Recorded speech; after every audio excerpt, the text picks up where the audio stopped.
राधे राधे जी। भक्ति for all channel में शशि शर्मा आप सभी का हार्दिक स्वागत करती है।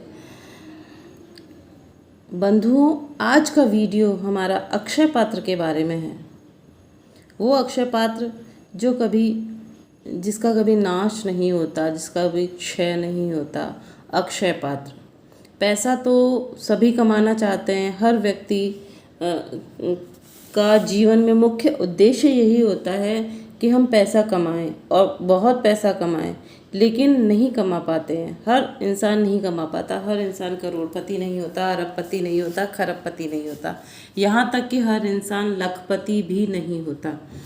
तो आज का जो वीडियो है वो यही है कि आपको किस तरह से पैसा कमाना है, किस तरह से आपके पास एक ऐसा अक्षय पात्र हो जो प्राचीन काल में ऋषियों और मुनियों के पास हुआ करता था। अक्षय का अर्थ होता है जिसका कभी क्षय न हो, नाश न हो। दरअसल ये एक ऐसा पात्र होता है जब भी कभी हम इसमें से हाथ डालें इस अक्षय पात्र में, अगर उसको हम प्रयोग में लेना चाहें तो उसमें से कभी हमारा हाथ खाली ना लौटे। उसमें से कभी अन्न या जल जो होता है कभी समाप्त नहीं होता। अन्न जल मतलब हमारी लक्ष्मी कभी समाप्त नहीं होती, हमारे पास अक्षय रहती है लक्ष्मी। तो हमारी मनचाही जो इच्छाएं होती हैं वो हम इससे पूरी कर सकते हैं। मनचाही वस्तु जो अक्षय पात्र से हम निकाल सकते हैं। तो ऐसा पात्र, उसी के बारे में आज मैं आपसे चर्चा करूंगी, उसके बारे में मैं आपको बताऊंगी। तो महाभारत काल में की कथा तो आपने सुनी ही होगी कि द्रौपदी के पास एक इस तरह का अक्षय पात्र था जो कभी खाली नहीं होता था। उसको, द्रौपदी को ये वरदान में मिला हुआ था। असल में वो द्रौपदी को नहीं मिला था कि उसकी एक कथा है। ये कथा इस प्रकार है कि जब पांडव 12 वर्ष के लिए वन भटक रहे थे, तब द्रौपदी और पांडव जब भटक रहे थे तो जंगल में द्रौपदी के साथ रहते हुए चल रहे थे। तो कभी कहीं कुटिया बनाते थे, कभी कहीं कुटिया बनाकर रहते थे। तो ऐसे में जब वो कुटिया बनाकर रहते थे तो उस जंगल में क्या होता था, जंगलों में साधु संत महात्मा ऋषि मुनि भ्रमणशील जो होते थे वो उनके द्वार पे आ जाते थे, तो कुछ मांग लेते थे। तो जो वो साधु संत कोई एक एक दो दो नहीं होते थे, वो हजारों सैकड़ों की संख्याओं में होते थे। तो उनको खाना खिलाना बड़ा भारी पड़ जाता था। तो वो आपस में एक दिन चर्चा करने लगे कि हम छः लोगों की तो हम व्यवस्था कर लेते हैं, लेकिन जब ये ऋषि मुनि आ जाते हैं तो उनके भोजन की व्यवस्था कैसे की जाए। तो इस समस्या से ग्रसित थे।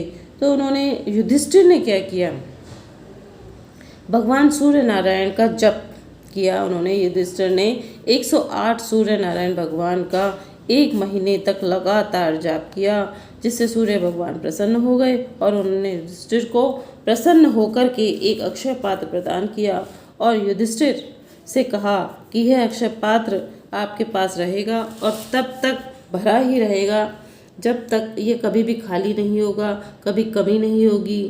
तो ये एक तांबे का अक्षय पात्र उन्हें दिया गया। तांबे का था या लकड़ी का था, मतलब सबके अलग अलग धारणाएं हैं, लेकिन युधिष्ठिर को एक अक्षय पात्र दिया गया और इस आशीर्वाद के साथ दिया गया कि आशीर्वाद स्वरूप दिया गया कि आशीर्वाद के साथ इस तरीके से दिया गया, जिसको प्रदान किया गया। सूर्य भगवान ने कहा कि जब द्रौपदी हजारों लोगों को भोजन करा करके भोजन करेगी, मतलब सबसे अंत में अगर द्रौपदी भोजन करेगी उसके बाद ही ये पात्र खाली हुआ करेगा, अन्यथा ये पात्र जब तक इसमें जो भी खाना खाना चाहेगा तब तक खाता रहेगा। यानी कि कहने का मतलब यह है कि अक्षय पात्र में तब तक भोजन रहेगा जब तक द्रौपदी भोजन नहीं कर लेगी। यानी कि सबसे अंत में द्रौपदी भोजन करे। अक्षय पात्र तो आप जानते ही हैं। तो ये अक्षय पात्र जो है आप समझ ही गए होंगे कि है, तो वो ही अक्षय पात्र आप भी प्राप्त कर सकते हैं। तो आप अक्षय पात्र अगर पाना चाहते हैं तो आप सूर्य की आराधना कर सकते हैं। किस प्रकार करनी ये मैं आपको बता देती हूँ कि हर रविवार के दिन, कोई भी रविवार हो, किसी भी रविवार से आप शुरू करके ये कर सकते हैं कि आप सूर्य भगवान के 108 नामों का जाप करें, है ना। अगर आपसे ये नहीं होता है तो सूर्य को जल चढ़ाते समय ओम सूर्याय नमः का जाप करना है 108 बार। और जल चढ़ाते समय जो जल चढ़ा रहे हैं उसमें से थोड़ा सा जल बचा लें और उसे पूरे घर में छींटा दें। जहाँ आपकी तिजोरी है, जहाँ आप पैसे रखते हैं, जहाँ आपके अन्न धन का भंडार रहता है, तो वहाँ पर उस जल का छींटा दें और सूर्य देव के 108 नामों का जाप करते रहें और पूरे मन से, श्रद्धा से, विश्वास के साथ करें।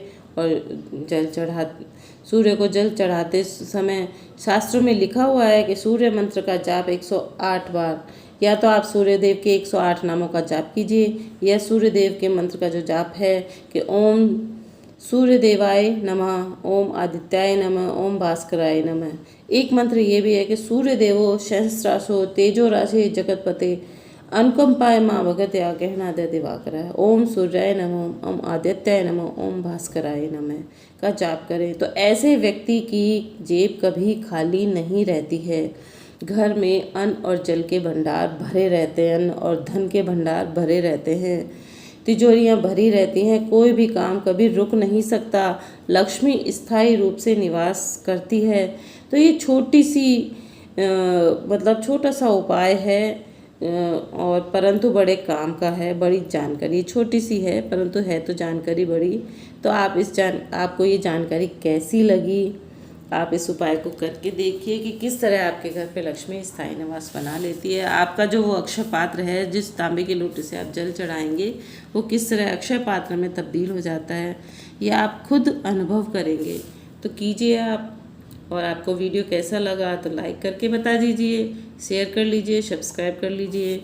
अगर आप यूट्यूब चैनल पे नए हैं तो राधे राधे जी, राधे राधे।